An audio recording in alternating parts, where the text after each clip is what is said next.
ಛೇ, mood upset ಮಾಡ್ಬಿಟ್ಟ. ಚಿಕ್ಕ ಚಿಕ್ಕ ವಿಷಯನೂ ದೊಡ್ಡದು ಮಾಡ್ತಾರೆ. ನೀನೇ ಹೇಳು ಮಹಾಲಕ್ಷ್ಮಿ, ಅವನು ಅಷ್ಟೊಂದು ಗಲಾಟೆ ಮಾಡೋ ನೆಸೆಸಿಟಿ ಇತ್ತ? Stupid fellow. ಅಲ್ಲ, ಇವರಿನ್ನೂ ಓಬಿರಾಯನ್ ಕಾಲದಲ್ಲೇ ಬದುಕ್ತಿದ್ದಾರೆ. ಸೊಸೈಟಿ ಎಷ್ಟು ಮುಂದಕ್ಕೆ ಹೋಗ್ತಾ ಇದೆ, ಕಲ್ಚರು ಕಲರು ಎಷ್ಟು ಚೇಂಜ್ ಆಗ್ತಾ ಇದೆ, ಅರ್ಥನೇ ಮಾಡ್ಕೊಳ್ಳಲ್ಲ. Poor Indians. ಇಷ್ಟು ಸಣ್ಣ ಮಾತಿಗೆ ಜಗಳ ಮಾಡಿದ್ದಾನೆ. ಅಲ್ಲ, ಬಟ್ಟೆನೆ ಕಂಡು ಹಿಡಿದೇ ಇದ್ದಿದ್ರೆ ಏನ್ ಮಾಡ್ತಿದ್ವಿ? ಪೆತ್ಲನೆ ತಿರುಗ್ತಾ ಇರ್ಲಿಲ್ವಾ? I hate this bloody Indians. ಅಪ್ಪ, ನೀನು ಹೊರಟ್ಬಿಡು ಅಮೆರಿಕಕ್ಕೆ. ನಾನ್ ರೆಡಿ. ಎಂಗೇಜ್ಮೆಂಟ್ ಯಾವ ಇಡೋಣ ಅಂತೀರಾ?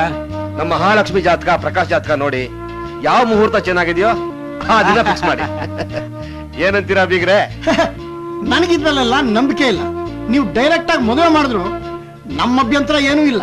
ಪುರೋಹಿತ್ರೆ, ಸರಿಯಾಗಿ ನೋಡಿ, ಗ್ರಹಗಳ ಜೊತೆ ಆಟ ಆಡಬಾರ್ದು. ಎಲ್ಲಿ ಇವ್ರು ಬರ್ಲೇ ಇಲ್ವಲ್ಲ?